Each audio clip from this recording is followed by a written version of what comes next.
Let me begin by thanking all the CEOs of America's major companies being here today, and they're America's top business leaders, and being here to support the Build Back Better initiative is, I think, important. The economic plan we began with in this administration has shown some real results. We've had the strongest job growth on record, the largest decline in unemployment on record, the strongest small business growth in a long time, and the strongest economic growth in 40 years. But we face some real challenges. We've got to get prices in check and for working people out there, and that's why the last component of my plan is so important and why the support of these incredible business leaders means so much. And let me start by saying, let's take child care. Families across America, and particularly in big cities, pay as much as $14,000 per child for child care. My plan cuts in half for most families the cost of that child care, helping their budgets and helping millions of parents, especially women, get back to work. They take universal pre-K. If we're designing our education system today, and I think we've talked with some of you about this before, I doubt whether anyone would think that 12 years is enough in the second quarter of the 21st century. And so what we do here is we want to have the best educated workforce, and that's why universal pre-K is going to mean so much. And it also, it also increases exponentially the prospect of that child being able to, no matter what her background, or his or her background, get through 12 years of school and then go on, almost half go on to a 2 or 4 year college. And students show, and these studies have been done by a lot of the great universities, that I think it's an economic necessity to have the best educated workforce. And take clean energy manufacturing. We're bringing American manufacturing back. Or I should say, you all are bringing American manufacturing back, and we're helping along the way here. The industrial Midwest, believe it or not, is coming back. I got here when I was 20 to 30 years old, and the industrial Midwest was still going strong, but it's coming back, doing some of the most sophisticated manufacturing in the world. A real breakthrough began last year when Mary Barra, excuse me, Mary, for referring to her, I said it again, and Jim Farley of Ford, GM and Ford, and some of the key labor leaders announced that they're moving to all-electric future for vehicles. Just yesterday, Mary and GM announced a $7 billion investment to build electric vehicles in Michigan. It's going to create 4,000 new jobs. And last year, I was up at Ford's plant in Dearborn, Michigan, to see that all-electric 150 as part of Ford's $11 billion investment in electric vehicles. That's going to create 11,000 new jobs. And as part of the over $100 billion committed over the last year, American Auto Manufacturing is going to build electric vehicles and batteries and build them in the United States of America. And we all know how important it is to manufacturing to have the necessary component parts here in America, made in America. And last week, I point out that Intel announced a $20 billion plan to build a semiconductor manufacturing facility in Ohio, one of the largest of its kind in our nation's history. It's going to create 10,000 jobs. And I might add, one of the reasons for inflation being high as it is, 1/3 of the reason inflation is up is the cost of vehicles. And the reason the cost of vehicles is up is they don't have the component parts, meaning significantly the semiconductors. Last year, other top manufacturers committed $80 billion in new semiconductor facilities across the nation beyond what Intel just announced. It's going to create thousands of jobs, thousands of good-paying jobs. And my new infrastructure law is going to build out more than 50,000 charging stations for electric vehicles across the country, creating better-paying jobs for thousands of workers. And the IBEW is going to be really very busy putting all those in all over the country. And that's just a start. our Build Back Better plan, I say ours, is going to do even more in my view. Combined with the infrastructure law, we're making the biggest investment in clean energy manufacturing ever in American history. This is about here and now and the future. You know, our Build Back Better plan is paid for. It doesn't increase the deficit. And maybe the best news of all, it will actually help alleviate inflation.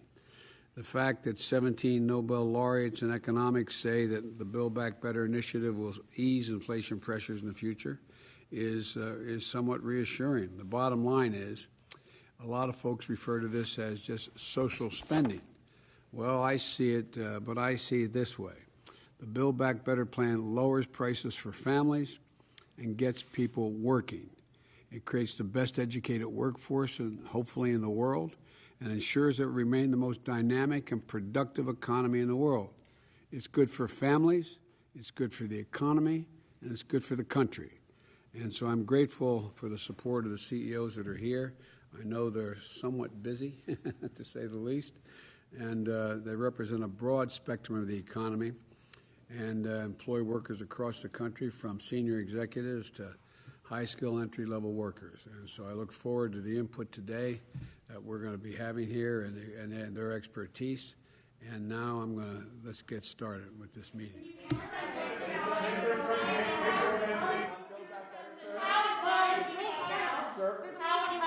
Justice Breyer, Mr. President, Justice Breyer is going to retire. Let's go. Thank you. Let's go. Thank you. Your thoughts on Justice Breyer's retirement, sir? Thank you. Let's go. Thank you, guys. Let's go. Thank you. We're not going to continue the meeting, please. Thanks so much. Every justice has the right and opportunity to decide what he or she is going to do and announce it on their own. There has been no announcement from Justice Breyer. Let him make whatever statement he's going to make, and I'll be happy to talk about it later. Thank you so much. Mr. President, so we're going to... I'll be happy to talk about this later. I'm going to get into this issue, okay? Thank you so much. We're going to start by asking Tom Linebarger to offer your thoughts, please, sir. Yeah, thank you, Mr. President. It's an honor to be You want to go to the here. Supreme Court, Tom? I'm just going to demur on that one, but it's really an honor to be here. Thank you for inviting me to this event, and I just want to say that. Come on, guys, let's move this. I just wanted to say that I think that climate change is the existential crisis of our time, and I know that I would not want to be sitting in my living room with my kids and grandkids and not say that I made every effort I could to address it. And working at a company like Cummins, which has been an innovator for a long time, I think we can make a big investment and a big effort to address climate change in some of the toughest to abate sections in the economy: trucks, construction equipment, and things like that. And that includes batteries, hydrogen fuel cells, and other important technologies. And we are investing significantly in those. But we can't do it alone. The truth is we need investments. Tax credits in the Build Back Better Act for hydrogen and clean trucks will play a big role in getting all of us to invest in infrastructure and other things that we need to get this going. And I just want to say that I think we're out of time. My view is that we're out of time to protect our climate, and we're out of time to make sure that American companies are the ones that lead the world in these technologies. When we invest, we can win and we can create jobs for our workers here in the United States. That's what we intend to do at Cummins, and I think that's what all of us can do if we invest in climate change technologies now. If we wait, not only do we harm the climate, but we make sure that we're not the winners in global competitiveness. Thank you for allowing me to talk. As you know, the Build Back Better plan is over $500 billion in climate change initiatives, including the tax credit you referred to. You're one of the world's largest engine manufacturers, and they tell me you have nearly, 60,000 employees now? And, you know, you've talked about being raised, I read a little bit about you talked about being raised by a single mom who worked through school caring for you and your brother. And for your employees and for your mom at home, what is the benefit of the Build Back Better provisions relating to child care? I mean, from a business standpoint. Mr. President, I would just say that my mom would be incredibly honored to even be in the conversation at this table. Thank you for bringing her up. Hey, let me tell you something. She's a big part of my life, and I'm very grateful to her. And I know that she's proud of me for playing the role that I'm playing in the economy, and especially for addressing such an important issue as climate change. And I would just say that we're going to make whatever investments we need to do our part. And I really appreciate the efforts of this administration to put the climate first in this Build Back Better Act. And I hope that our leaders can see the future and the importance of the future and the investments that need to be made to make sure climate change is addressed. Well, Tom, on the part of the program that's referred to as the social spending, what, if there is, if you think there is, what from a business standpoint does the child care, the being able to have the child care tax credit, so you're going to have, instead of paying 14 grand, for example, if you live in New York or wherever, paying half of that, what does that do from a business perspective for you? At Cummins, we've always been thoughtful about not only how our business does, but how our communities do. And we think that none of our company can never be stronger than the communities in which we live and work. And there's no question that the families that work for our company, our child care is a significant burden to them. So it's clearly an issue that needs to be addressed. And there's no question that we hear about it a lot. We offered new benefits in our company for both child care and for family leave. And I get more notes about that than pretty much anything else I do. I'll bet you do. All right, well, thank you. Now, Brad, I want to thank you for being here. The pandemic hit your, there you are, hit your workers and hard, and working parents hard.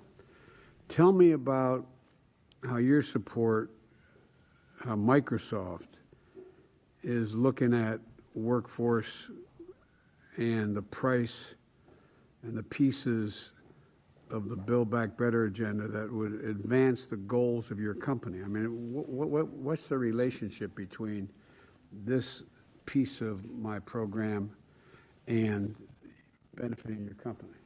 Well, I think there's a very important connection, Mr. President, between the pieces of Build Back Better and what matters not just to Microsoft's business, but to every American business. The truth is, our business is hugely dependent on the success of every part of the economy. You know, we announced our earnings yesterday afternoon. I think they've had some positive effect on the markets today. And what our earnings reflect is fundamentally demand in the American economy is strong, but supply is constrained. And I think part of the issue goes precisely to what you were just asking about. You know, what we see is that we need to do more to help bring Americans back to work.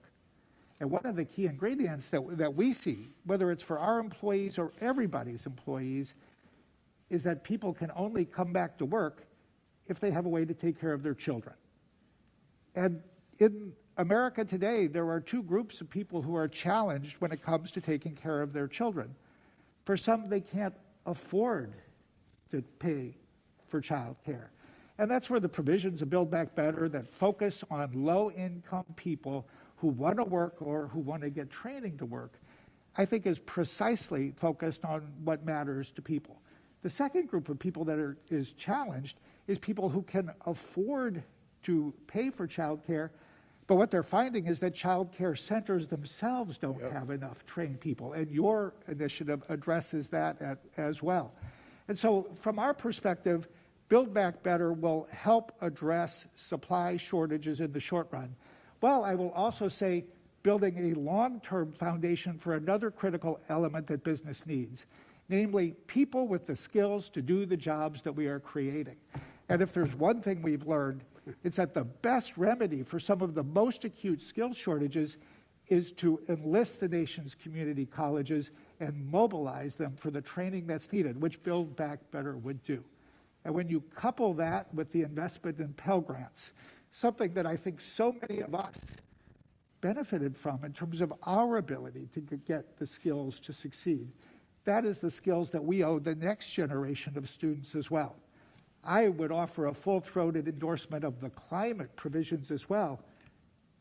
In short, I think that does not only what the world needs by inventing the technology in America that literally will help us protect the planet, but it will ensure that the jobs of the future are created in the United States as well. So across the board, I don't think we are talk very- about that enough. The Yeah. provision that the technology that we, by investing, are going to develop that become export capacity, export matters, that grow the American economy beyond merely what it does relating to the environment here at home. And I think we're better positioned than any country in the world to do it if we invest. I couldn't agree more. And, it's digital technology will play a role across the board, so we at Microsoft see this, but more than that, this is things like the long-duration battery storage that will equip the automobiles of the future. It's the sustainable aviation fuel that our airlines and aircraft manufacturers need. It's really every sector of the economy, and perhaps most especially the future of power generation. Well, thank you very much, Brad, for being here and for what you're doing. Now, Mary, I'm always talking about Corvettes. I don't want to make Ford or anybody else upset. But I might point out, when I went to Dearborn, driving that, was up there. I don't know, man. I think the press thought I was crazy. I enjoyed it so much going up and your new EV factory and that Hummer. Before I talked about Dearborn and the F-150, but that Hummer, my Lord, you guys, have you seen this vehicle? It weighs 3 times what my Corvette weighs. When it was brand new, the Corvette was 0 to 60 in 5.2 seconds. This is about 4.1. Actually, models up to 0 to 3 seconds. Oh. 0 to 60 in 3 seconds, yeah. Okay, I'm looking for a job, Mary. But anyway, all kidding aside, I'd like to, what can you tell me about what the investments will make in this legislation would mean to your business and your business moving forward? Absolutely. Well, first of all, again, it is an honor to be here today and be able to speak about climate change and our aligned goals as it relates to converting to an all-electric future. And General Motors is committed to invest more than $35 billion to support electric vehicles and autonomous vehicles by 2025. Just yesterday, as you mentioned, we made an announcement to put $7 billion more into the state of Michigan for affecting 4 facilities, converting 1 plant to electric truck manufacturing, as well as 2 additional factories and then a battery plant. And so we are really working to make sure, as we make this transformation to electric and do the right thing for the environment, that we bring everybody along, meaning that we have products at many different price points, and people who participate in this market can, either new or used, are going to have the opportunity to afford electric vehicles. To do that, it takes a good public-private partnership. Because for us to make those investments, we need provisions, especially the environmental provisions or the climate provisions, that are going to uncap EV credits. We see with EV credits that it does stimulate the market. And to get to the aggressive greenhouse gas reduction goals that we have, getting strong demand is very important. Already, very appreciative of what is in the infrastructure bill to build out the EV charging, because that's another important part as well. But then there's provisions for advanced manufacturing and battery and component manufacturing. And it's vital that we have that in the United States to not only secure our future, but to have economic growth and to provide good paying jobs. So there are many provisions that are very important that are going to allow us to advance and accelerate the move to electric vehicles. So we look forward to working with you and Congress, not only for the EV tax credit and the advanced manufacturing credits, but also the CHIPS Act. The funding for the CHIPS Act, it really is a national imperative. Without having the capability to have, and we've all lived through it over the last year and continues into this year, without having the ability to have that supply chain in this country as well, that is going to hurt our ability to lead, whether it is in electric vehicles, autonomous vehicles, and these are key technologies for the future, and it truly is a global race. It really is, and as a son of a man who ran the last 35 years of his life a Ford dealership and then a Chevy dealership,